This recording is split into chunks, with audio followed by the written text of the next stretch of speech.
ఎండల ధాటికి కోళ్లన్నీ చచ్చిపోతున్నాయి. ఫారాల్లో వాటిని కాపాడుకోవడం తలకు మించిన భారం అవుతుందా? పౌల్ట్రీ పరిశ్రమను మూసివేసేయాలనే అభిప్రాయం వ్యక్తమవుతుందా? ఉత్తరాంధ్ర పౌల్ట్రీ ఫెడరేషన్ అధ్యక్షుడు బాబురావు ఏమంటున్నారో మా ప్రతినిధి రాజు అందిస్తారు.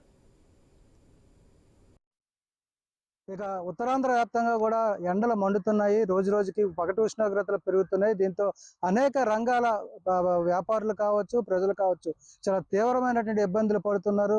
చాలా వ్యాపారాల్లో చాలా తీవ్రమైనటువంటి నష్టాలను కూడా చూడాల్సిన పరిస్థితి కనిపిస్తుంది. ఇందులో ప్రధానంగా చూసుకుంటే వేసవి కాలంలో పౌల్ట్రీ రంగం అయితే దాదాపుగా కుదేలైపోయే పరిస్థితి కనిపిస్తుంది.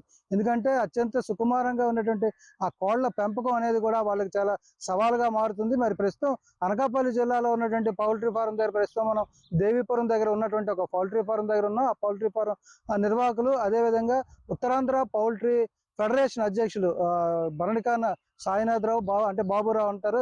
బాబురావు గారు మనతో పాటు ఉన్నారు. కోళ్ల నిర్వహణ ఏ విధంగా ఉంది, రాబోయే రోజులు ఎండలను ఎలా ఎదుర్కోవాలి తెలుసుకునే ప్రయత్నం చేద్దాం. సార్ నమస్కారం. చాలా ఏళ్లుగా ఈ పౌల్ట్రీ ఫారాలను అయితే నడుపుతున్నారు. మీరు వ్యాపార రంగంలో చాలా సుదీర్ఘంగా ఉన్నారు. ప్రతి ఏడాది కూడా వేసవి కాలంలో కోళ్లు చనిపోవడం అనేది జరుగుతుంది. గత ఏడాదికి ఇప్పటికీ ఉన్నటువంటి పరిస్థితి ఏంటి? నా పేరు భరణికాన సాయినాథరావు. నేను ఉత్తరాంధ్ర పౌల్ట్రీ ఫార్మ్ అధ్యక్షుడిగా పనిచేస్తున్నాను.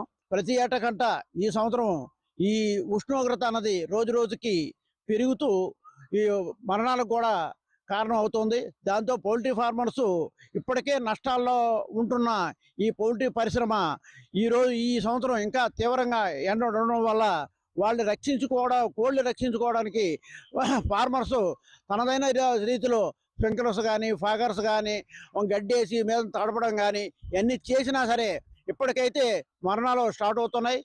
ఇక రాబోయే రోజుల్లో చాలా ఎక్కువ ఈ ఎండ తీవ్రత ఉంటుందని భావిస్తున్నాం. దాంతో ఈ పరిశ్రమ ఇప్పటికే కుదేలవుతున్న స్టేజ్లో ఇంత మరీ దారుణంగా ఎండ రావడంతో ఫార్మర్స్ చాలా ఇబ్బంది పడుతూ పెడతారు. ఆ కోళ్ళ చిన్న పిల్లల దగ్గర నుంచి పెద్ద చేయడం, అక్కడి నుంచి వ్యాపారం అంటే షాపులకు పంపించడం, ఇవన్నీ కూడా దీంట్లో మీకు ఎంత ఖర్చు అవుతుంది? నేను చేసేది పౌల్ట్రీ ఫార్మ్ ఓన్లీ గుడ్లు పెట్టే కోళ్ళనే మేము తయారు చేస్తున్నాము. ఈ గుడ్లు పెట్టే కోళ్ళు తయారు చేస్తున్న నేపథ్యంలో ప్రతి సంవత్సరం మాకు రవాణా ఛార్జీలు కానీ, ఫీడ్ ఛార్జీలు కానీ ప్రతి ఏటా 10%, 5%, 6% పెరుగుతూ వస్తుంది. కానీ మా ఉత్పత్తి వ్యయము విపరీతంగా పెరుగుతున్నది. కానీ రైతులకు వచ్చే ధర మట్టుకి గిట్టుబాటు ధర రావట్లేదు. కారణం ఏంటంటే ఫీడ్ రేట్ విపరీతంగా లాస్ట్ ఇయర్ ఇదే రోజుల్లో సోయా కేక్ అనేది ఎక్కువ ముడి పదార్థం పౌల్ట్రీలో. అది లాస్ట్ ఇయర్ 35 నుంచి 36 రూపాయలు కేజీ పలికే రేటు ఇప్పుడు ప్రస్తుతం సుమారుగా 70 రూపాయలు కేజీ ఉండడం వల్ల ప్రోటీన్ అంటారు దాన్ని, ఆ ప్రోటీన్ సోర్సు మాకు దొరకక ఫీడ్ రేట్ లాస్ట్ ఇయర్ 23 రూపాయలు కేజీ తయారైతే ఈ సంవత్సరం 27 రూపాయలు ఉంది. దాంతో ఎగ్ రేట్ కూడా లాస్ట్ ఇయర్ 5 నుంచి 5.5 వరకు పలికింది. ఈ సంవత్సరం గల్ఫ్ దేశాలు యుద్ధం ప్రకారంగా మాకు ఎక్స్పోర్ట్ ఆగిపోయి మా ఎక్స్పోర్ట్లన్నీ ఆగిపోయిన తర్వాత ఈ ఎగ్ రేటు కుదేలైపోయి 4 రూపాయలు, ఏప్రిల్లో అయితే 3.5, 4 రూపాయలకి అమ్ముకోవాల్సి వచ్చింది. దాంతో తీవ్రంగా నష్టపోయి పౌల్ట్రీ ఫార్మర్స్ ఎంతో మంది ఈ జీవనం సాగిస్తున్న వేలాది మంది పౌల్ట్రీలో వర్కర్స్ కానీ, మందుల షాపులు కానీ, మేనేజర్స్ కానీ పనిచేస్తున్నారు. వీళ్ళందరూ కుదేలైపోయి ఇలాగే నడిస్తే ఈ పౌల్ట్రీ ఫార్మర్స్ని కొన్నాళ్ళు మూసివేసే పరిస్థితులు వచ్చి దిక్కుతోచక రోడ్డు మీద పడే పరిస్థితి. ఇప్పటికే సుమారుగా వైజాగ్ ఈ 3 జిల్లాల్లోని 5-6 ఫారాలు మూతపడి ఉన్నాయి.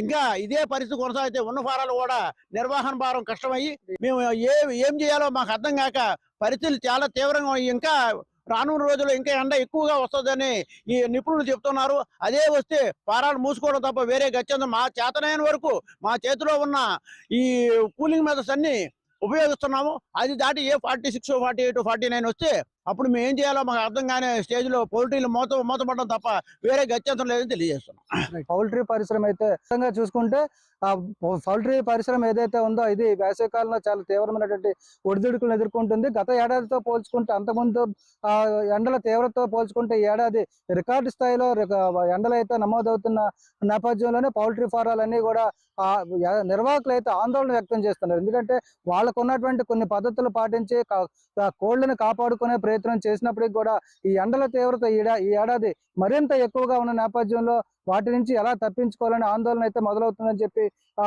బాబురావు గారు తెలియజేస్తున్నారు. అదే నేపథ్యంలో రాబోయే రోజుల్లో పౌల్ట్రీ ఫారం పూర్తిగా కుదేలయ్యే పరిస్థితి కూడా కనిపిస్తుందని చెప్పి ఆయన అయితే ఆందోళన వ్యక్తం చేస్తున్న పరిస్థితి. వీడియో జర్నలిస్ట్ శివశంకర్తో రాజు, ఐ న్యూస్, విశాఖపట్నం.